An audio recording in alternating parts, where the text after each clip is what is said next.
मुजरिम कौम से जुड़ा हुआ नहीं। भौंकने दो कुत्तों को, जितनी मर्तबा कहें आतंकवादी, जितनी मर्तबा कहें दहशतगर्द, जितनी मर्तबा टेररिस्ट, जो बोलना है बोलो। हम तुम्हारे बाप की जमीन पर नहीं जीते और ना ही तुम्हारी सर्टिफिकेट की जरूरत है। हम अल्लाह के बंदे हैं, रसूल के उम्मती हैं।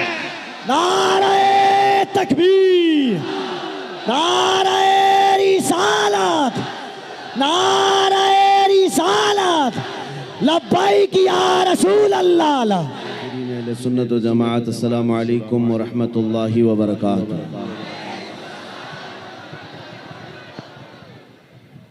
अल्हम्दुलिल्लाह, अल्हम्दुलिल्लाहिल हन्नानिल मन्नान, अल्लज़ी खलक़ल इंसान व अल्लमहुल बयान, वस्सलातु वस्सलामु अला रसूलिही सय्यिदिल इंसी वल जान व अला आलिही व अस्हाबिही ज़विल खैरि वल इहसान, अम्मा बअद। फ़अऊज़ु बिल्लाहि मिनश शैतानिर रजीम, बिस्मिल्लाहिर रहमानिर रहीम। अन्नबिय्यु औला बिल मुअमिनीन मिन अनफुसिहिम, सदक़ल्लाहु मौलानल अज़ीम। बारगाह रिसालत मुआब सल्लल्लाहु तआला अलैहि वसल्लम में एक बार दुरूद पाक का हदिया पेश करें। अल्लाहुम्मा सल्लि अला सय्यिदिना व मौलाना मुहम्मदिन मअदनिल जूदि वल करम व आलिहि व अस्हाबिहिल किराम व इब्निहिल करीम व बारिक व सल्लिम सलातन दाइमतन सरमदन अबदा। ये मेरी बड़ी सआदत और खुशनसीबी की बात है कि पटना में उतरने के बाद रबीउल अव्वल का चांद नजर आया है। आज मेरी शुरुआत रबीउल अव्वल की आपके इस शहर से हो रही है। पहले तो हम सिर्फ पटना की सियासत ही जानते थे, सियासी हलचल यहाँ की, अखबारों की गर्मी नजर आती थी, लेकिन आज उतरने के बाद इश्क़ रसूल की गर्मी भी देखने को मिल रही है। यकीनन छोटी जगह जरूर है।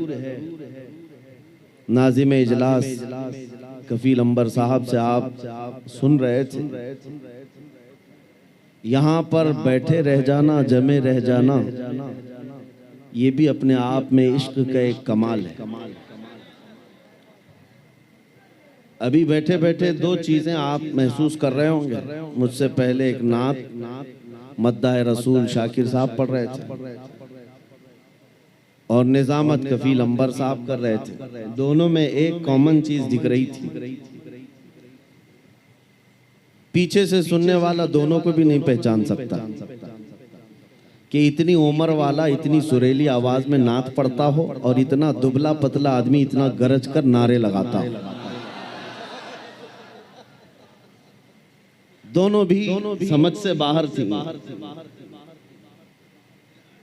इस उम्र का आदमी इतनी मीठी आवाज में नात पढ़ रहा है और दूर से सुनने वाला कफील साहब के नारे को ये समझता होगा कि बहुत बड़ा हट्टा कट्टा आदमी होगा। लेकिन मेरे अजीजों, ये बात मैं इसलिए अर्ज कर रहा हूँ कि बचपन से हम सुनते आए हैं, मोहम्मद के गुलामों में बुढ़ापा आ नहीं सकता।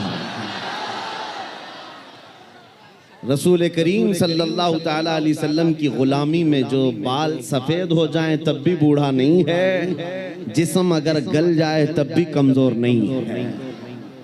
बाकी अगर हुजूर से दूर होकर हट्टा कट्टा पहलवान भी हो तो हमारी ठोकरों में है, और हुजूर से वफा करता है, व्हील चेयर पर बैठा है, तब भी वो हमारा इमाम है, वो हमारा इमाम है। दुनिया जानती है ताकत और कुव्वत इस कुर्सी का नाम नहीं है, ताकत और कुव्वत इश्क मुस्तफ़ा का नाम। अजीज़ान गिरामे वक़ार, असल जिंदगी क्या है इसको आज महसूस करने की जरूरत है। सुभान अल्लाह। हम अपनी तारीफ पसंद नहीं करते, ये उनकी मोहब्बतें हैं जो इस तरह से हमें बुलाते हैं। मैं नबी करीम सल्लल्लाहु ताला अलैहि वसल्लम के दरबारे आली जाह के गुलामों का एक अदना कुत्ता होने पर फख्र महसूस करता।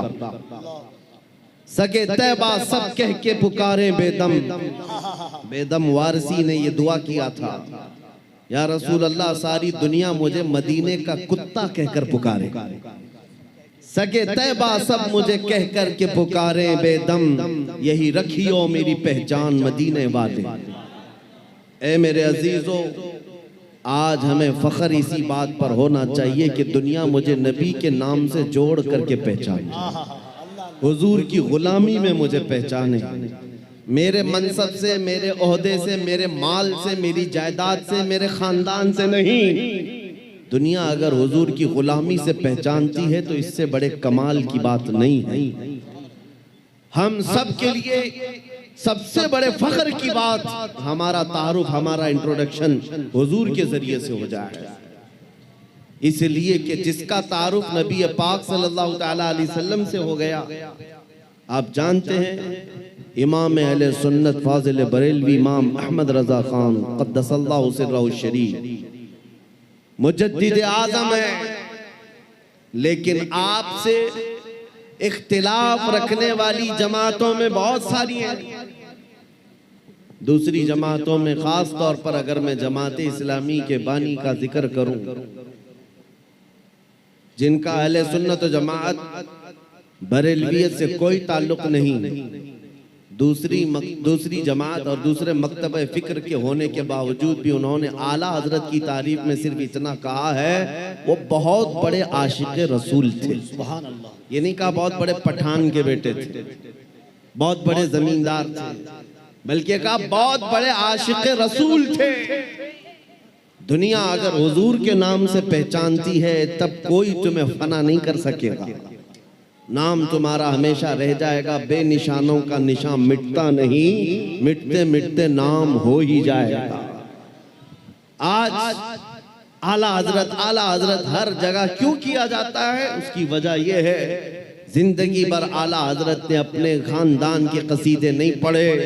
जब जब आला हजरत ने कलम उठाया है तो बारगाह मुस्तफ़ा की मदह सराई की है। जब जब कलम उठाया है मेरे आका की शान में लिखा, सरवर कहूँ कि मालिको मौला कहूँ तुझे, बाग़े खलील का गुले ज़ेबा कहूँ तुझे। 100 साल गुजर जाने के बाद भी उनके कलाम पढ़ने से मुरझाए हुए दिलों में जिंदगी आ जाती है। यहाँ मुरझाई हुई कलियां खिल जाती हैं। आला हजरत का उसूल मैं आपको बता देता हूँ। आला हजरत जिस उसूल पर चल रहे थे वो उसूल ये था रसूल पाक के सिलसिले में कि उनकी बात करो हर दिल पे राज करो, उनकी बात करो हर दिल पे राज करो। ये बहुत अजीम फार्मूला मैं आपको बता रहा हूँ। हुजूर की बात करो, फिर देखना दुनिया तुम्हें कभी फरामोश नहीं करती और ना ही तुम्हारे मकाम और मनसब को कोई दूसरा धक्का लगा सकेगा। हुजूर की बात करो। आज हमारे दरमियान इख्तिलाफात ने जो जन्म लिया है उसकी एक असल वजह यह भी नजर आती है कि हम असल को छोड़कर फरा में लग गए। हम जगह जगह छोटी छोटी जमातें बनाकर, छोटे छोटे हलके बनाकर उसके प्रचार में लग गए, जबकि हमें चाहिए कि हमारी सारी एनर्जी बादशाह आजम की तारीफ में खर्च हो, हुजूर अकरम सल्लल्लाहु तआला अलैहि वसल्लम के लिए वक्फ हो जाओ। इसलिए कि आला हज़रत इमाम अहले सुन्नत को हमने देखा, पूरी जिंदगी देखो।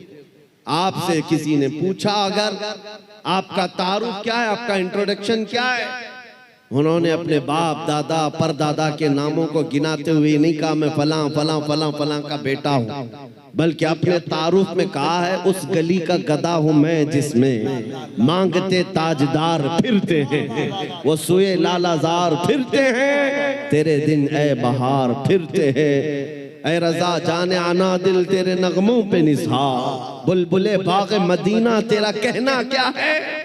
उन्होंने दुनिया को अगर तारुफ कराया है तो नबी के वास्ते से कराया है। आपको बताता हूं उनका मकाम ये था इश्क रसूल में फना होने का। मेरे मुर्शिद गिरामी हुजूर ताजुश शरिया रहमतुल्लाह तआला अलैह एक शेर की तशरीह करते हुए फरमाते हैं, आला हज़रत ने एक हम्द लिखी है, वही रब है जिसने तुझको हमतन करम बनाया, हमें भीख मांगने को तेरा आस्था बताया। इस हम्द के आखिर में आला हज़रत ने एक शेर लिखा है, अरे ऐ खुदा के बंदो कोई मेरे दिल को ढूंढो, अभी पास था यही तो अभी क्या हुआ खुदाया। दिल किसको कहते हैं मैं आपको बता रहा हूं। जिंदगी हम सबके पास है, हम किसके लिए जी रहे हैं, हम क्या करने के लिए जी रहे हैं, या आज हमें महसूस करना है। आला हजरत किसके लिए जीते थे, उनका दिल रहता कहां था, बरेली की किस गली में उनका दिल रहता था। सुनो, आला हजरत कहते हैं अरे ऐ खुदा के बंदो कोई मेरे दिल को ढूंढो, अभी पास था यही तो अभी क्या हुआ खुदाया। इसका मतलब क्या है? फरमाया हर जमाने में औलिया इकराम में एक वली होता है जिसको कुतुबुल इरशाद कहते हैं। कुतुबुल इरशाद का मतलब ये होता है वो अपने जमाने के औलिया में इतना तसर्रुफ और इतना इख्तियार रखता है कि वो अपने जमाने के औलिया को जिन कामों पर मामूर करे उसका हुक्म बजा लाना सारे लोगों पर जरूरी होता है। वो कोई भी ऑर्डर दे, कुतुबुल इरशाद। तो एक मर्तबा आला हजरत ने अपने जमाने के जितने रिजाल थे, औलिया थे, उनसे ये कहा अरे आए खुदा के बंदो कोई मेरे दिल को ढूंढो, मेरा दिल ढूंढ करके लाओ। ये काम पर लगा दिया, दिल ढूंढ करके लाओ, अभी पास था यही तो अभी क्या हुआ खुदाया। दिल सिर्फ उस गोश्त के लोथड़े को ही नहीं कहते जो हमारे सीनों में धड़कता है या खून का एक मुंजमद टुकड़ा है। दिल के और भी माने हैं। वो दिल कौन सा है जिसको ढूंढने के आला हजरत बात कर रहे थे। सारे औलिया को हुक्म हुआ, सब ढूंढने पर लग गए और ढूंढ करके वापस आए। फिर आकर के उन्होंने जो जवाब दिया इमाम अहले सुन्नत को, आला हजरत को, आला हजरत ने फिर उसको अपने शेर में बयान किया। हमें ऐ रज़ा तेरे दिल का पता चला बमुश्किल, हमें ऐ रज़ा तेरे दिल का पता चला बमुश्किल, दरे रोजा के मुकाबिल वो हमें नजर तो आया। ये न पूछ तकबीर, नारे रिसालत, इश्के मुस्तफा, इश्के आले मुस्तफा, तालीमाते आला हजरत, फैजाने आला हजरत। जिंदगी गुजारने के उसूल में बता रहा हूं। बरेली में रह करके दिल मदीने तैयबा में धड़कता हो। सारे औलिया जमाना ने कहा हमें ऐ रज़ा तेरे दिल का पता चला बमुश्किल, दरे रोजा के मुकाबिल वो हमें नजर तो आया। ये न पूछ कैसा पाया तुझे हमद है खुदाया। आला हजरत का दिल वहां लगा हुआ था, इसीलिए मैंने आला हजरत के कलाम को बहुत मर्तबा पढ़ा। जहां जहां से पढ़ा दिल को आला हजरत के जब भी हमने ढूंढने की बात की है, आला हजरत ने अपने दिल के बारे में यही कहा है, दिल है वो दिल जो तेरी याद से मामूर रहा, सर है वो सर जो तेरे नाम पे कुर्बान गया। आला हजरत के उसूल में दिल सिर्फ इस टुकड़े को नहीं कहते और सर इस टुकड़े को नहीं कहते। मेरे अजीजो, आला हजरत के इल्म में, उनकी तालीमात में दिल का मतलब और है, सर का मतलब और है। अगर नबी की मोहब्बत में भरा हुआ नहीं है तो सिर्फ वो गोश्त का लोथड़ा है, दिल नहीं कहा जा सकता। दिल कौन सा है? दिल सिर्फ वही है, दिल है वो दिल जो तेरी याद से मामूर रहा। और सर किसको कहते हैं? ये अगर दोनों कंधों के ऊपर एक कद्दू का टुकड़ा है, अगर हुजूर के नाम पर कुर्बान होने को तैयार नहीं है, हाँ अगर हुजूर के नाम पर मर मिटता है तो आला हजरत कहते हैं सर है वो सर जो तेरे नाम पे कुर्बान गया। आला हजरत के दिल को हमने उनके कलाम में ढूंढा है। वो कहते हैं कहाँ है? जानो दिल होशो खिरत सब तो मदीने पहुंचे, जानो दिल होशो खिरत सब तो मदीने पहुंचे। अरे तुम नहीं चलते रज़ा सारा तो सामान गया। उनका अपने पास कुछ नहीं था। बरेली में वो कहते हैं जान भी चली गई, दिल भी चला गया, होश भी गया, खिरत भी गया, सब मदीने पहुंचे। तुम नहीं चलते रज़ा सारा तो सामान गया। और फिर उनसे पूछा गया जान है क्या आपकी? जान किसको कहते हो आप? कहते हैं जान है इश्क़े मुस्तफा, रोज वज़ू करे खुदा, जिसको हो दर्द का मजा नाज़े दवा उठाए क्यों, फिर के गली गली तबाह ठोकरें सबकी खाए क्यों, दिल को जो अक्ल दे खुदा तेरी गली से जाए क्यों। मेरे अजीजों, आला हज़रत फरमाते हैं यूं तो सब उन्हीं का है, पर दिल की अगर पूछो आला हज़रत फरमाते हैं यूं तो सब उन्हीं का है, पर दिल की अगर पूछो ये टूटे हुए दिल ही खास उनकी कमाई है। हुजूर का है ये सब, हुजूर का है, अपने दिल का है उन्हीं से आराम। कहते हैं अपने दिल का है उन्हीं से आराम, सौंपे हैं सब उन्हीं को सब काम, सौंपे हैं उन्हीं को सब काम। लो लगी है कि अब उस दर के गुलाम चाह रहे दर्द रजा करते हैं।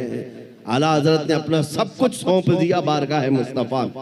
आज इस जलसे पाक में मैं आपके सामने उनका जिक्र सिर्फ इसलिए कर रहा हूं कि मशरिक से लेकर मगरिब तक, शुमाल से लेकर जुनूब तक कोई खित्ता बचा नहीं है जहां से बच्चा बुच्चा पुकार करके न कहता हो डाल दी कल्ब में अजमत मुस्तफा सैयदी आला हजरत पे लाखों सलाम।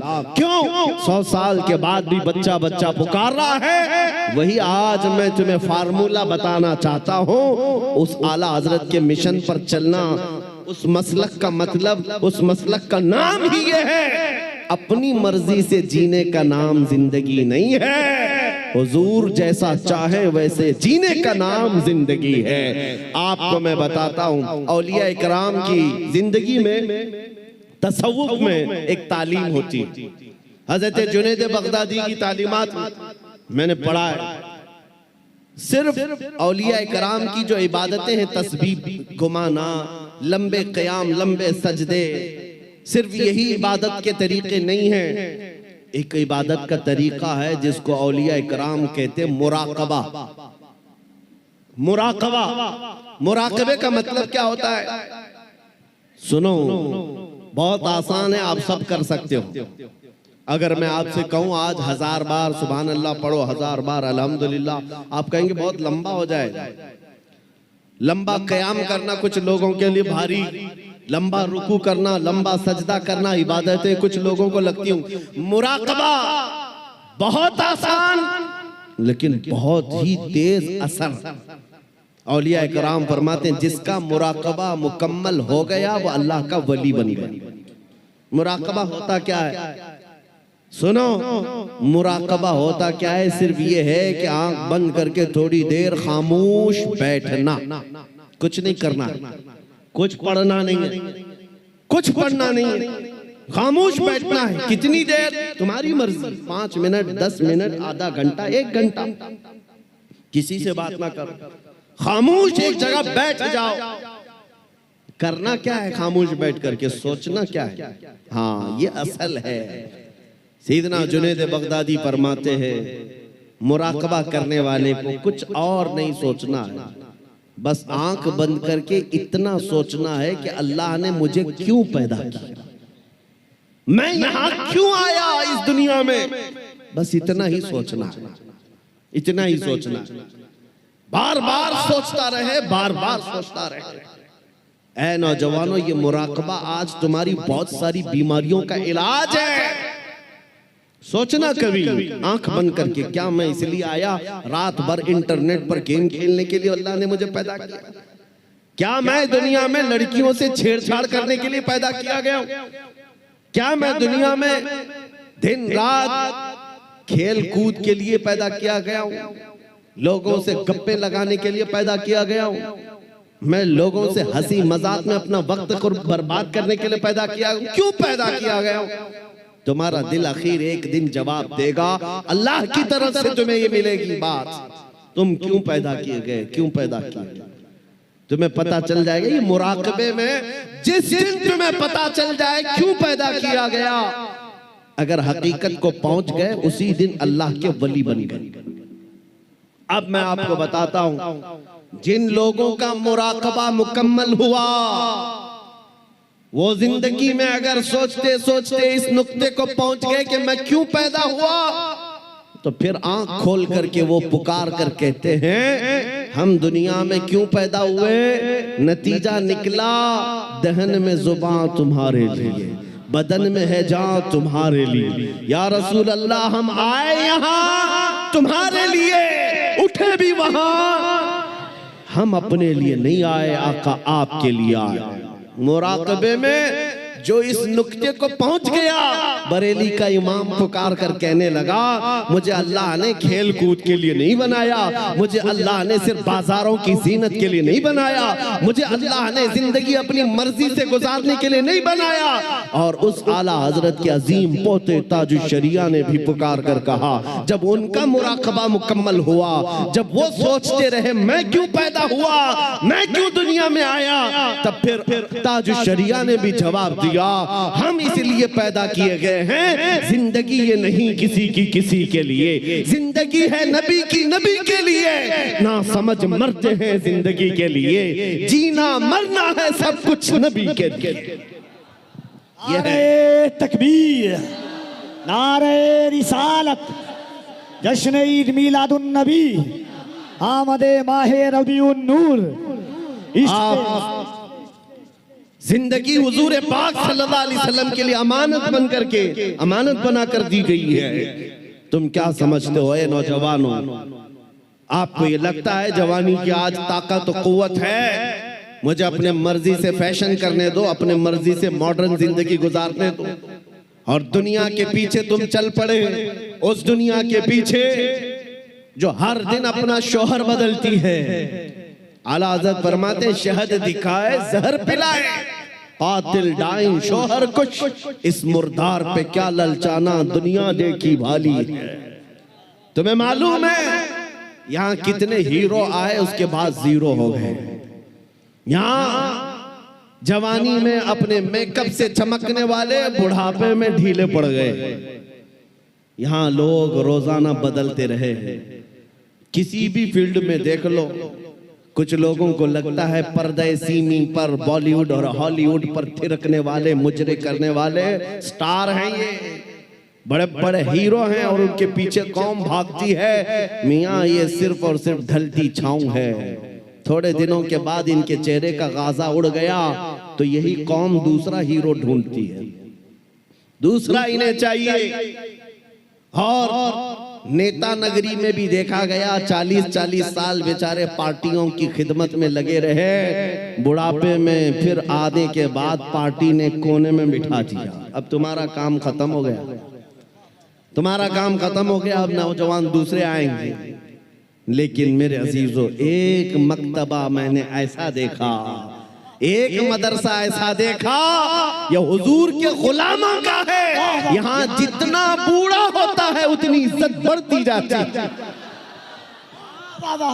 जितना बूढ़ा हो जाए उतनी इज्जत बढ़ती चली जाती है। मेरे अजीजों, 85 साल 90 साल के उलमा भी आज मौजूद हैं, कौम उनको देखती रह जाती है। तुम 25 साल के 1 लाख नौजवान लाकर खड़ा कर देना और फिर एक तरफ सिर्फ ताजुश शरिया का चेहरा दिखा देना, लाखों की तरफ निगाहें नहीं जाएंगी, उस एक चमकते हुए चेहरे की तरफ लोग देखेंगे। नारे तकबीर, जरा दोनों हाथों को उठाकर बस्ती बस्ती करिया करिया, बस्ती बस्ती करिया करिया, इल्म का सूरज फैज का दरिया। अजीजा निगराम वक़ार, मैं ये बातें इसलिए अर्ज कर रहा हूँ कि इन बुजुर्गों ने जो खूबसूरती हासिल की है वो पाउडर लाली के मेकअप से नहीं, मेरे मुस्तफ़ा के कदमों से हासिल की है, नबी पाक की वाबस्तगी से मिली है। लोगों को आज ये लगता होगा, मैं आपको बताऊं, तहदीस नेमत के लिए कह रहा हूं, मैं अपनी बड़ाई अपनी फजीलत की बात नहीं कर रहा हूं। किसी को अगर ये लगता हो कि सोशल मीडिया की वजह से इनको बहुत ज्यादा लोग चाहने लग गए, सोशल मीडिया यूट्यूब इंस्टाग्राम सब इन्होंने फैला रखा है, इसलिए भीड़ जमा हो गई, हजारों लोग सोशल मीडिया पर हरकतें कर रहे हैं, बहुत वहां मैदान में मौजूद हैं, मगर मेरे अजीजों ये मेरे फन का कमाल नहीं है। आज जहां जाएं परवानों का हुजूम जो मेरे सामने नजर आता है, बात सिर्फ इतनी है, जब तक के मदीने से इशारे नहीं होते, रोशन मेरी किस्मत के सितारे नहीं होते, ये नाज़ी अंदाज हमारे नहीं होते, झोली में अगर टुकड़े तुम्हारे नहीं होते, जब तक बिके न थे तो कोई पूछता न था, या रसूल अल्लाह तुमने खरीद कर हमें अनमोल कर दिया। नारे तकबीर, नारे रिसालत, नाजदारे खत्मे नबूवत, नामूसे मुस्तफा से, अजमते मुस्तफा से, शौकते मुस्तफा से। मेरा यकीन है सारा सोशल मीडिया फना हो जाए, मैं किसी पहाड़ के अंदर बैठकर मेरे नबी की बात करूं, मेरा खुदा कादिर है, वो लाखों के दिलों में हमारी बात को पहुंचाएगा। ये कमाल मैं इसका नहीं समझता सोशल मीडिया के जरिए से, इंटरनेट का दौर हो। नहीं मेरे अजीजों, हुजूर की अजमत बयान करो, चाहे तुम तन्हा हो, मौला पूरी कायनात में तुम्हारे चर्चे फैला देता है। ये रब्बे जुल जलाल की शान है। इब्राहीम अलैहिस्सलाम जब मक्का मुकर्रमा से आवाज दे रहे थे तो पूरी कायनात में आपकी आवाज को अल्लाह ने पहुंचाया। रब कादिर है, जिसकी आवाज को चाहे वो पहुंचाए, लेकिन तुम्हारी लिए जिम्मेदारी आज ये है, तुम इनके उनकी जय विजय करना छोड़ दो, इधर उधर के पट्टे डालना छोड़ दो। तुम्हें दुनिया चाहे जितने भी लिबास बदल लो, दुनिया तो हुजूर के नाम से ही पहचानती, ये बात तय है। तुम जहां जाओगे हुजूर के नाम से तुम्हें पहचानती है। जिस दिन तुमने नाम कहा, तुमको ये नहीं कहेंगे बिहार का है, पटना का है, फलां का है। दुनिया तुम्हें अगरचे गांव के नाम से जान जाएगी, लेकिन तुम्हारी निस्बत वो सीधे मदीने के ताजदार से जोड़ कर देखती, ये पक्की बात है। और आपको क्या इस बात पर कोई आपत्ति है कि दुनिया हुजूर की गुलामी से आपको पहचाने तो आपको ऐब लगता है? फखर होगा कि नहीं होगा? अगर हुजूर की गुलामी से दुनिया तुम्हें पहचानने पर फखर होगा तो मेरी बात सिर्फ इतनी सुन लो, पूरे के पूरे ही गुलाम क्यों ना हो जाए।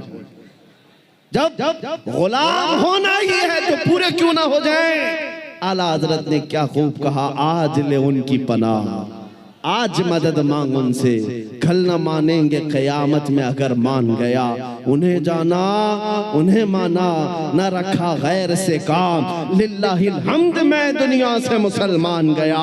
आज मैं आपको बात बताता हूँ, इमाम गजाली रहमतुल्लाह ताला अलैह से पूछा गया, जब उम्मत पर कोई सख्त वक्त आ जाए, तवज्जो चाहता हूँ, इलाज, उम्मत पर ऐसी कठिनाई आ जाए कि फितनों का उरूज हो जाए, फितने बहुत बढ़ जाएं, उम्मत मुस्तफ़ा की शौकत पर सवाल आ जाए, ऐसे वक्त में इलाज क्या है उम्मत मुस्तफ़ा के लिए, क्या आप हल बताते हैं? आज हमसे भी लोग पूछते हैं, इंटरव्यू में पूछते हैं, मुसलमानों के लिए हल क्या है?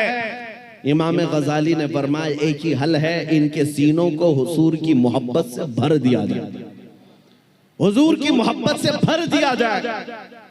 मेरे अजीजों, लोग मुझे उर्सों में भी बुलाते हैं, पता नहीं कितने कितने जलसों में बुलाते हैं, मैं तो बात सिर्फ हुजूर की करता हूं। वजह सिर्फ ये है, मैंने सबको समझा रखा है, आज हमें इलाज करना है, जिस चीज की जरूरत है वही दो। जब इलाज कंप्लीट हो जाए इंशाअल्लाह, ये जिस जगह भी ले जाओगे ये खड़े हो रहे। इमाम गजाली ने फरमाया, इनके दिलों को हुजूर की मोहब्बत से भर दो। तो आपसे पूछा गया, वैसे तो हर मुसलमान कहता है मुझे हुजूर से मोहब्बत है, अभी मैं पूछूं, एक हाथ में दो हाथ उठाएंगे, हुजूर से मोहब्बत है या नहीं?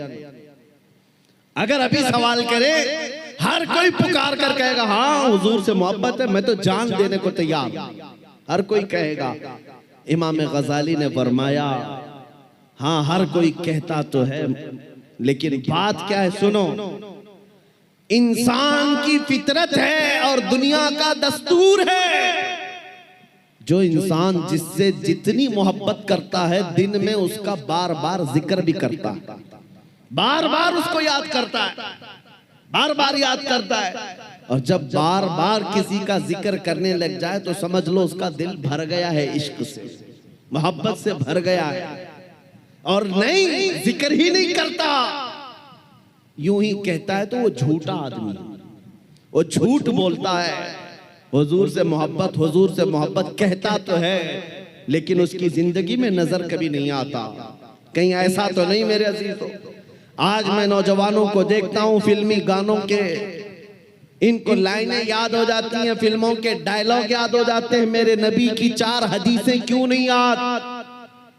अगर हुजूर से कसरत से मोहब्बत होती तो हुजूर की अदाओं से भी मोहब्बत होती। हुजूर के जुमले तुम्हारी जुबानों पर गर्दिश कर रहे होते, बार बार तुम उनका जिक्र कर रहे होते। और फरमाया बुजुर्गों ने, जो कसरत से हुजूर पर दुरूद पढ़ता रहता है दिन भर रात भर, समझ लो उसका दिल भरा हुआ है हुजूर की मोहब्बत से, क्योंकि बार बार वो जिक्र कर रहा है, बार बार याद कर रहा है। एक बुजुर्ग की बात मैं आपको बताता हूं। एक बुजुर्ग ने एक शख्स की तरबियत कैसी की थी। मुरीद था, अपने शेख से आकर कहा मोहब्बत कैसे करूं, मोहब्बत कैसी होनी चाहिए। कहा एक काम कर, मैं एक भैंस तुझे देता हूं, उसको पाल। बिहार वाले अच्छी तरह समझ सकते हैं। भैंस बुजुर्ग ने अपने मुरीद को दी और कहा इसकी बहुत अच्छी देखभाल करना, बार बार इसका ख्याल रखना। कहा ठीक है, 1 महीने के बाद आना, मुलाकात करना। 1 महीने के बाद आया। हजरत ने पूछा कैसा है, क्या हाल है? कहा मैं बहुत अच्छा हूं। तेरी भैंस कैसी है? कहा वो भी बहुत अच्छी है। तुम खाना खाए? कहा हाँ मैं खाना खा लिया। तुम्हारी भैंस? हाँ वो भी खाना खा चुकी है। जब जब जिक्र किया जाए भैंस का अच्छी तरह से जिक्र करता था। कहा 1 महीना और जाओ, 1 महीना और उस भैंस के साथ उठना बैठना लगाओ रखो। दूसरे महीने के बाद आया। बुजुर्ग ने, मुर्शिद ने पूछा क्या हाल है? कहा मैं भी अच्छा हूं, मेरी भैंस भी अच्छी। सवाल खाली सिर्फ उसका किया था, लेकिन साथ में भैंस का भी कर रहा है। कहा तू खाना खाया? कहा मैं भी खाना खा चुका, मेरी भैंस भी खा चुकी। कहा तू नहा लिया? कहा मैं भी नहाया हूं, मेरी भैंस भी नहाई। जो जो बात करे अपने साथ अपनी भैंस का भी जिक्र। बुजुर्ग ने कहा 1 महीने और अपनी भैंस से करीब रहे, उसके बाद फिर तीसरे महीने मुलाकात करेंगे। 3 महीने गुजर गए। 3 महीने के बाद जब वो आया तो बुजुर्ग मुर्शिद ने पूछा क्या हाल है? कहा मेरी भैंस बहुत अच्छी है। अब जुमला बदल गया। अभी खैरियत इसकी पूछी जा रही है, जवाब ही अपनी भैंस का दे रहा है। पूछा बुजुर्ग ने खाना खा चुका? कहा मेरी भैंस तो खा चुकी। तू नहाया? कहा मेरी भैंस तो नहा चुकी। मेरे अजीजों, ये मिसाल बिला तशबीह बिला तमसील। उस बुजुर्ग ने कहा मोहब्बत ऐसी होनी चाहिए, जब इंसान को पूछा जाए तो अपने आप को भूल जाए, अपने महबूब का जिक्र करने लग जाए। जब वो कमाल को पहुंचता है, सिर्फ उसकी आंखों में अपने महबूब के जलवे हो।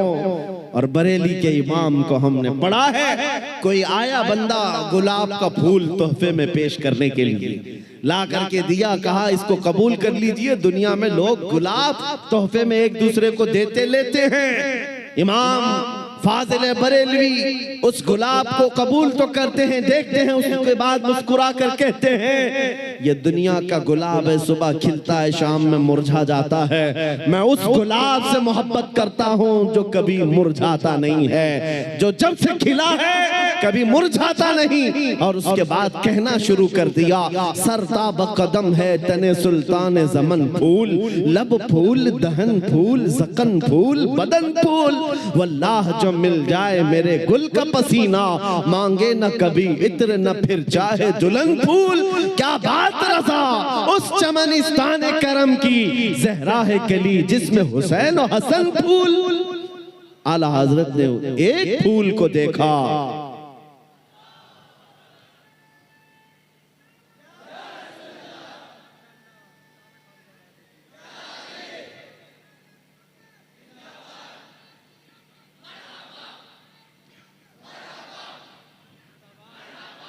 हुजूर पाक सल्लल्लाहु ताला अलैहि वसल्लम का जिक्र आया। आला हजरत ने सारे फूल फूल फूल पर एक नात ही लिख दी। यह इश्क का दर्जा होता है, जिक्र अपने महबूब का ज्यादा करे, अपना नहीं। यहाँ लोग तुर्रम खां बने हुए अपने ही बड़ाइयां करने लग गए। आला हजरत ने अपनी तो छोड़ो, किसी दुनियादार की तारीफ करने पर भी रजामंद नहीं हुए। जब किसी ने कहा भी किसी का कसीदा लिख दो, तो आपने यही जवाब में कहा, करो मद है अहले दुवल रजा, पड़े इस बला में मेरी बला, मैं गदा हूं अपने करीम का, मेरा दीन पा रहे ना नहीं, मेरा दीन रोटी का टुकड़ा नहीं है। मैं तो गदा हूं अपने करीम का। आज उस मोहब्बत की जरूरत है, आज उस कमाल के इश्क की जरूरत है। मैं आपसे पूछता हूं मेरे अजीजों, आप हुजूर पाक सल्लल्लाहु ताला अलैहि वसल्लम से बेहद मोहब्बत करते हैं, मुझे पता है, दिल से मोहब्बत करते हैं, लेकिन जिंदगियों में उसका इम्प्लीमेंट, उसका निफास क्यों नहीं कर पाते? जिस दिन हम कौल और फेल में एक हो जाएं, जो कह रहे हैं वही करने भी लग जाएं, तो समझ लो फिर आपने इश्क का कमाल पा लिया। फिर दुनिया तुम्हारी इन हस्तियों से खौफ खाने लग जाएगी जैसे कैसर और किसरा बादिया नशीन अरब से खौफ खाती थी। जब मदीने के सहरा से निकल करके बगैर चप्पल के पैबंद लगे कपड़े पहनकर सहाबा निकले थे, ईरान भी कांपने लग गया था, रोम भी कांपने लग गया था। उस वक्त की सुपर पावर ताकतों को अगर किसी ने धूल चटाया है, मेरे नबी के गुलामों ने धूल चटाया है। हुजूर के आशिकों ने उन्हें घुटने पर लाकर मजबूर कर रखा था। आपको पता है उनके नजदीक इज्जत क्या थी? आपको बताता हूँ, सैयदना उमर इब्ने खत्ताब रदियल्लाहु ताला अन्हु का दौरे खिलाफत है। मदीने से एक फौज निकली, किसरा को खत्म करके आती है। ईरान की हुकूमत जो किसरा कहलाती थी उस जमाने में खत्म कर दी गई। इस्लाम का परचम लहराया। वो दौर ऐसा था, सुपर पावर था उस वक्त ईरान, सुपर पावर ताकत थी। हजारों नहीं लाखों की फौज उनके पास थी। जब टुकड़े टुकड़े हो गए, सहाबा की हुकूमत आई, माले गनीमत हाथ आया, तो बहुत सारा माल वहां से मदीने लाया गया, उसमें कीमती सामान भी थे। उस वक्त मदीने तैयबा ईरान के बादशाह के दरबार में बिछाया जाने वाला सबसे महंगा कालीन भी मदीना आया, लाया गया। सहाबा ने उमर इब्ने खत्ताब अमीरुल मोमिनीन रदियल्लाहु ताला अन्हु के पास वो कालीन पेश किया। कहा ये कालीन वो है, बादशाह जब किसी से बहुत खुश होता तो थोड़ी देर इस कालीन पर उसको बिठा देता और वो जिंदगी भर बैठने वाला फख्र करता, मैं बादशाह के महंगे कालीन पर बैठ कर आया हूँ, मैं बादशाह के महंगे कालीन पर बैठ कर आया हूँ। इस कालीन की अजमत है, लोग इसकी बड़ी तारीफ करते हैं, बड़ी बुलंद कालीन है। हम मदीने ले आए हैं। उमर इब्ने खत्ताब के पास दिया गया, कहा गया कि आप इसको सही जगह इस्तेमाल करें। मेरे अजीजों, सैयदना अमीरुल मोमिनीन उमर इब्ने खत्ताब ने उस कालीन को कबूल तो किया, ले जाकर के हुजूर के मिंबर पर या मेहराब पर या मस्जिद की सफों में नहीं लगाया, बल्कि कहा मस्जिद नबवी में दाखिल होने से पहले जो दरवाजा है उस दरवाजे के बाहर इस कालीन को फेंक दो। जो मस्जिद के अंदर आए वो अपने पैरों को पोंछ करके आए, पैरों को पोंछ कर अंदर आए, इसलिए कि किसरा बादशाह जिस पर बैठकर फख्र करता था, दुनिया को ये पता चल जाए वो मोहम्मद अरबी के गुलामों के धूल के बराबर होते।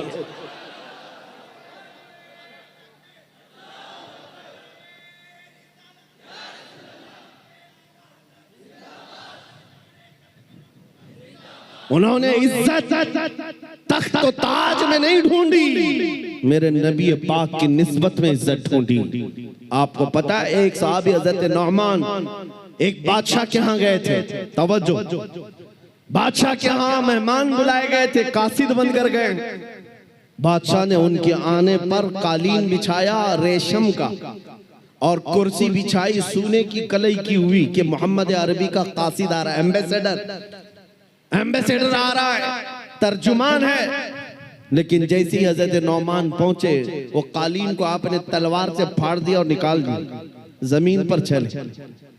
फिर जब कुर्सी के पास आए, देखा सोने की कुर्सी है, पांव से धक्का मारकर गिराया और कहा मुझे सादी कुर्सी लाओ, दूसरी। बादशाह ने कहा ये इतना गुरूर है, मोहम्मद अरबी सल्लल्लाहु अलैहि वसल्लम के गुलामों में इतना एटीट्यूड। उस सहाबी ने कहा ये गुरूर और तकब्बुर नहीं है, मैं मेरे नबी का गुलाम, मेरे मुस्तफा का गुलाम।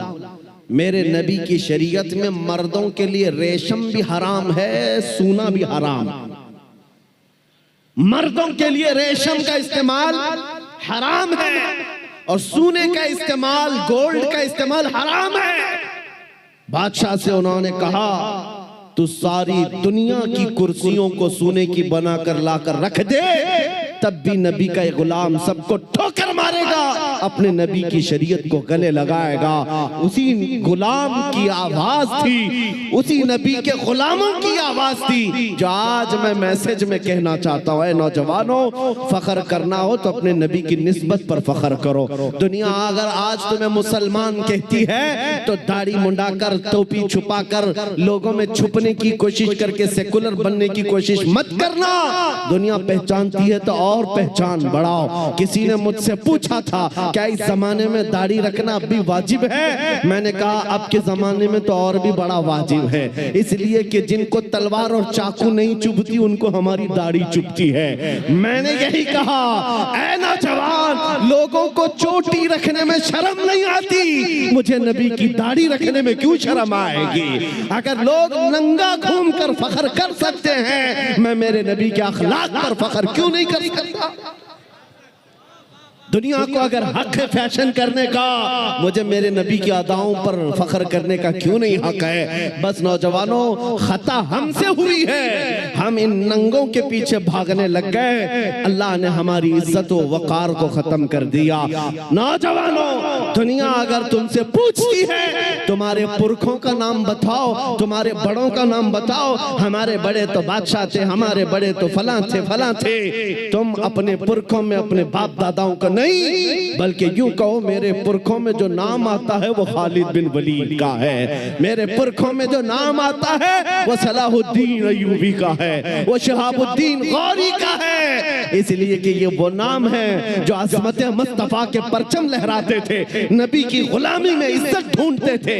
एक वक्त था जब यहूदी और ईसाई माएं रात को अपने बच्चों को थपक कर सुलाती थी, ये कहते हुए बच्चे सो जाओ वरना सलाहुद्दीन आ जाएगा। नबी के गुलामों की हैबत ऐसी थी, वो इसलिए थी कि उन्होंने अपने बलबूते अपनी ताकत पर इज्जत नहीं कमाई, मेरे नबी की निस्बत में इज्जत कमाई थी। आज भी एक ही हल है हमारे पास, वापस आ जाओ उस पॉइंट पर, उस नुक्ते पर जहां मेरे मुस्तफा ने हमें छोड़ा था, हुजूर ने सहाबा को जहां छोड़ा उस नुक्ते पर आ जाओ। इधर उधर की बात न करो। हमारी बीमारियां, हमारी खराबियां, हमारे खुराफात, हमारी बेहयाइयां, हमारी पस्ती, हमारा बैकवर्ड होना, सबका एक ही हल है, एक ही इलाज है कि मोहम्मद से वफा तूने तो हम तेरे हैं, ये जहां चीज है क्या लौह कलम तेरे हैं।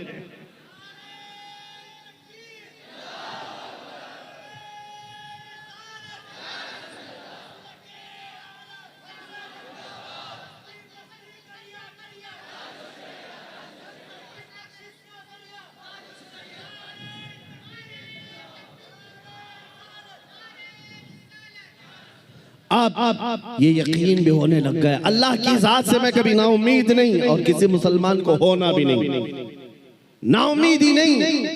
अब यकीन होने लग गया है, हिंदुस्तान का सुन्नी मुसलमान जाग रहा है, बेदार हो रहा है। और इसी को कहा है इकबाल ने, निकल करके सहरा से जिसने उलट दिया था तख्ते रोमा को, सुना है कुदसियों से मैंने कि वो शेर फिर होशियार होगा। दुनिया आज खौफजदा इसी बात से है कि तुम उठ रहे हो, तुम बेदार हो जाना पूरे तौर पर, डरो मत। तुम्हारा नाम किसी मुजरिम कौम से जुड़ा हुआ नहीं है। भौंकने दो कुत्तों को, जितनी मर्तबा कहें आतंकवादी, जितनी मर्तबा कहें दहशतगर्द, जितनी मर्तबा टेररिस्ट, जो बोलना है बोलो। हम तुम्हारे बाप की जमीन पर नहीं जीते और ना ही तुम्हारी सर्टिफिकेट की जरूरत है। हम अल्लाह के बंदे हैं, रसूल के उम्मती हैं। नारे तकबीर, नारे रिसालत, नारे रिसालत, लब्बैक या रसूल अल्लाह, लब्बैक या रसूल अल्लाह।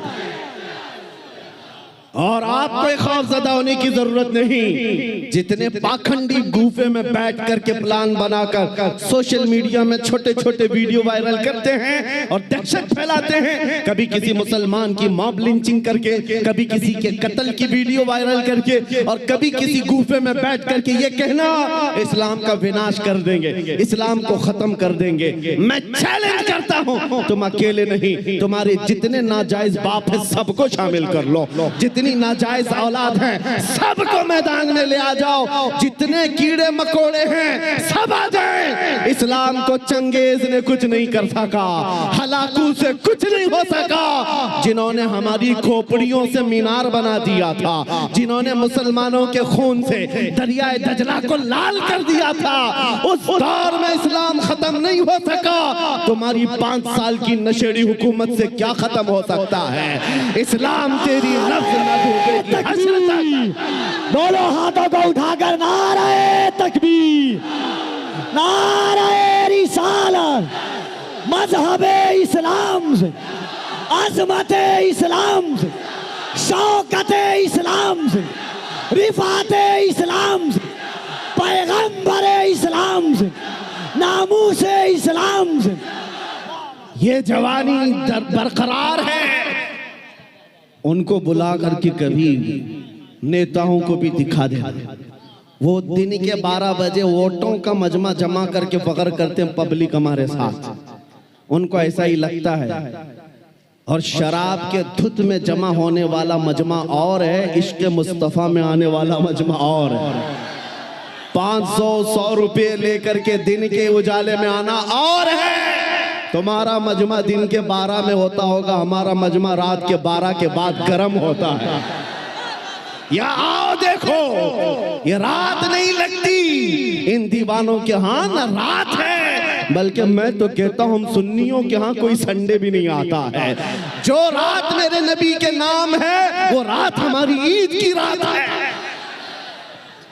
वो रात हमारी ईद की रात है। जब तक ये फख्र बाकी रहेगा, मेरा यकीन है, अगर इनको लगता है हम बहुत गरज करके बोल रहे हैं, अपने मजमे में बोल रहे हैं, कल को अगर इन्हें चाहिए तो हथकड़ियां लगा लें, फांसी के फंदे पर चढ़ा लें, और मुझ जैसे एक आदमी के मर जाने या कत्ल हो जाने का नाम इस्लाम का खत्म होना नहीं है, बल्कि मैं चीखते हुए जाऊंगा जिस दिन तुम मुझे फांसी पर चढ़ाओगे। इस्लाम जिंदा होता है हर करबला के बाद।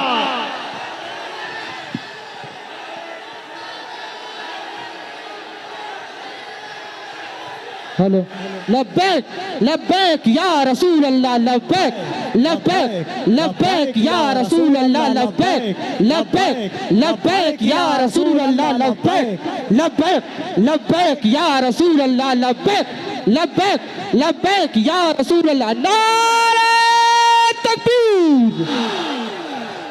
आज हुकूमत के नशे में आकर अगर कोई बार बार मेरे नबी की जात को इस्तेमाल करता है तो हमारे जज्बात बेकरार होते हैं। लोगों को ये लगता है, डिपार्टमेंट वाले बार बार ये कहते हैं, मौलाना क्यों इतना एग्रेसिव हो जाते हो, क्यों इतने भड़काऊ बातें करते हो। मैंने बार बार ये कहा है, ऐलान कहा है, जब जब गाली देने का शौक है मेरा नाम लेकर गाली दो, मेरी माँ के नाम पर, मेरे बाप के नाम पर, मेरे खानदान के नाम पर, जितना कोसना है कोस लो, लेकिन याद रखना अगर हुजूर की तरफ उंगली उठाओगे, अगर नबी की असमत की तरफ बोलोगे, हमारे खून का आखिरी खतरा भी जिस्म में बाकी है, तुम्हारी गर्दनों पर चढ़ करके बोलेंगे, तुम्हारे सीने पर चढ़ कर बोलेंगे। और तुम ये समझते हो तख्त और ताज तुम्हारे पास है, आज फौज और ताकत तुम्हारे पास है। तुम्हारे नाजायज बाप आज से 200 साल पहले अंग्रेजों की शक्ल भी यहाँ मौजूद थी। उन्होंने एक आलिम रब्बानी किफायत अली काफी को फांसी पर चढ़ाया था, एक नहीं 30,000 उलमा को फांसी पर चढ़ाया था। तुम्हारे नाजायज बाप भी ये समझते थे हिंदुस्तान से इस्लाम खत्म हो जाएगा। अरे उनका चूरा भी यहाँ बाकी नहीं रहा, सब खत्म होकर चले गए। तुम भी अपने अंजाम का इंतजार करो, कुछ देर की खामोशी है, फिर शोर आएगा। आज कुत्तों का वक्त है, कल हमारा दौर आएगा। लब्बैक या रसूल अल्लाह, लब्बैक लब्बैक लब्बैक या रसूल अल्लाह, लब्बैक लब्बैक लब्बैक या रसूल अल्लाह, लब्बैक लब्बैक लब्बैक या रसूल अल्लाह, लब्बैक लब्बैक लब्बैक या रसूल अल्लाह, लब्बैक लब्बैक लब्बैक या रसूल अल्लाह। नारे रिसालत। लोग अगर ये पूछते हैं आपकी जज्बाती तकरीरों से होता क्या है, मैं सिर्फ इतना ही कहता हूँ क्या होता है पता नहीं, लेकिन मेरा यकीन ये कहता है मैं जज्बात में लाऊंगा, कोई बच्चा बुज़दिली से नहीं मरेगा इंशाअल्लाह। कोई नौजवान तुम्हारी जूतियां चाट करके नहीं मरेगा, तुम्हारे हाथों में फंस भी जाएगा, नबी नबी कहकर दुनिया से जाएगा। हम अपने जज्बात को जिंदा रखते हैं इसलिए कि जज्बात नहीं है तो वो नामर्द आदमी है। अगर जज्बात हुजूर के लिए जिंदा है उसी को मैं मर्द समझता हूँ, उसी को इंसान समझता हूँ। और जो बेगैरती की बात करते हैं, अरे मसलहत का भी ख्याल करो, हिकमत का भी ख्याल करो, हालात का भी ख्याल करो। ये हालात तुम्हें मुबारक, मुझे मेरे नबी की इज्जत मुबारक। अगर इन हालात में नबी की इज्जत महफूज नहीं है तो हम आजादी से घूम कर कौन से मजे उठा सकेंगे। वो सहाबा की बात तो सुनो, जब जंगे ओहद में ये बात मशहूर हो गई, हुजूर का कत्ल हो गया, सहाबा ने तलवारें छोड़ दी, हाथों से तलवारें छूट गई। इस वजह से कितने काफिरों ने सहाबा का कत्ल कर दिया, कत्ल हो गए 70 सहाबा। क्यों? जब ये खबर फैली थी ना कि हुजूर का इंतकाल हो गया, सहाबा बेइख्तियार कहने लगे अल्लाह के नबी अगर नहीं है तो फिर जिंदगी कहते किसे? हुजूर आप नहीं हैं तो जिंदगी क्या है? इसलिए ऐ सुन्नियों, आज हमारा जज्बा यही होना चाहिए, अगर हुजूर का नाम सलामत नहीं तो फिर हमारी जिंदगी किस काम की? हम किस खाक के लिए जीते हैं? आज के बाद तकलीफों से और मुसीबतों से घबराना नहीं, तुम अपने दीन पर अमल पैरा रहो। गैर कानूनी कामों की बात मैं नहीं करता, चाकू छुरी तलवार बंदूक की भी बात नहीं करता। मैं तो बात सिर्फ इतनी कहता हूँ, हुजूर का इश्क इतना भर लो कि तुम्हारे चलने फिरने से भी कीड़े फना हो जाए। हाँ, तुम्हारे किसी हथियार की जरूरत नहीं, तुम हुजूर के आशिक बनकर गलियों से घूमो, कुत्ते यूं ही मर जाएं। हाँ, पागल होकर मर जाएं, सिर्फ तुम्हारी खुशबुओं से मर जाएं। बात इतनी है। और मैं आज आखिरी बात ये कहता हूँ, सहाबा का मसलक यही था, उन्होंने कोड़े भी खाए, तलवारें भी खाई, जख्म भी खाए। एक साहबी साद इब्न रबी जिनके 12 नेज़े लगे थे, पेट फट गया था जंगे ओहद में, फिर भी कह रहे थे जो आए हुए सहाबा, जाओ नबी को मेरा सलाम कह देना, मैंने उनकी हिफाजत का हक अदा नहीं किया। पेट फट गया, तब भी ये कहते थे हम आज नरम नरम खाने खाकर, गरम गरम बिस्तरों पर सोकर, सिर्फ यहाँ बैठकर नारे लगाकर समझते हुजूर की इज्जत की हम हिफाजत करते हैं। मेरे अजीजों, बदलना है हमें जिंदगी, बदलना है हमें जिंदगी। कब तक ये गाने सुन सुन करके निफाक दिल में पैदा करते रहोगे? बॉलीवुड और बॉलीवुड के हॉलीवुड के नगमों पर नाचते रहोगे? तुम जिंदगी बदल डालो। आज दुनिया, मैं आपको बताऊं, सादी हजरत फखरुद्दीन राजी बहुत बड़े हकीम है, कहते हैं एक मैंने हकीमी में, डॉक्टरी में एक चीज देखी है, मोहम्मद अरबी सल्लल्लाहु अलैहि वसल्लम की मोहब्बत में अगर कोई 90 साल का भी हो जाए तो उसका दिमाग पागल नहीं हो सकता, पागल कभी नहीं होता। हुजूर का आशिक पागल नहीं होता, और अगर पागल होता है तो सिर्फ उनके लिए होता है, और दीवाना होता है सिर्फ उनके लिए होता है, बाकी किसी के लिए नहीं होता। आज मैं यही चाहता हूं कि दुनिया तुम्हें पागल कहे, मजनू कहे, दाढ़ी वाला कहे, टोपी वाला कहे, छोड़ दो उनकी बातों का। कुछ भी रिएक्ट करना, तुम्हें अंदर से फख्र होना चाहिए, फख्र होना चाहिए, इसलिए कि तुम इन कुत्तों के लिए नहीं जीते। कब्र में आमिना के लाल तशरीफ लाने वाले हैं, हश्र में मेरे आका तशरीफ लाने वाले हैं, उनके सामने मुझे खड़ा होना है। कहीं हुजूर ये ना कह दें कि दुनिया वालों के लिए तूने मेरी अखलाक को बदल लिया, उनको राजी करने के लिए तू मेरी सुन्नतें छोड़ दिया। नहीं, कब्र में जब जाएं तुम्हारा चेहरा देखें तो मेरे नबी से कदमों को चूम कर कहना, आका दुनिया 1000 ताने देती थी मगर मैं आपके लिबास को पसंद करता था, मैं आपके चेहरे को पसंद करता था, आपके कदमों में आना चाहता था। बस आज मेरा मसलक आपको बता दूं, आप सब इसी बात पर गामजन हो जाएं। मेरा मसलक का मतलब सहाबा का, औलिया का, ताबईन का, आला हजरत का यही है, हर मुसीबत हर सितम गवारा है, हर मुसीबत हर सितम गवारा है। या रसूल अल्लाह, एक बार तुम कह दो कि तू हमारा है, तू हमारा है। आज के बाद हम इसी मिशन पर जीते हैं। दुनिया के हाथ फैलाना छोड़ दो, दुनिया के लिए जीना छोड़ दो। जिंदगी ये नहीं किसी की किसी के लिए, जिंदगी है नबी की नबी के लिए। ना समझ मरते हैं जिंदगी के लिए, जीना मरना है सब कुछ नबी के लिए। और इस अकीदे के साथ आज महफिल खत्म करता हूँ। कौन देता है, देने को मुंह चाहिए, देने वाला है सच्चा, देने वाला है सच्चा, देने वाला है सच्चा। आका आपके दरबार में, आपके शहर, आपके मुबारक महीने का पहला चांद आया है पटना की सरजमीन से। आशिकाने मुस्तफा मदीने की तरफ लौ लगाकर पुकारते हैं, अभी वो उम्मी फिदा का या रसूल अल्लाह, मैं मुजरिम हूँ आका, मुझे साथ ले लो कि रस्ते में हैं जा बजा थाने वाले। चमक तुझसे पाते हैं सब पाने वाले, मेरा दिल भी चमका दे चमकाने वाले। लब्बैक या रसूल अल्लाह, लब्बैक या रसूल अल्लाह, लब्बैक या रसूल अल्लाह। नहीं एकदम आप लोग रुक जाइए।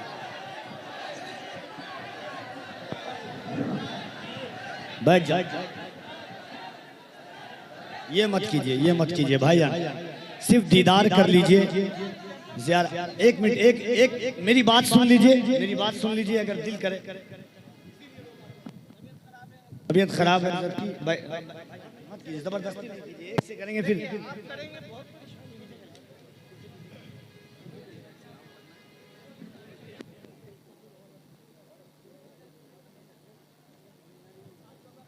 ताहिर रज़ा रामपुरी साहब को आप सुनेंगे बस।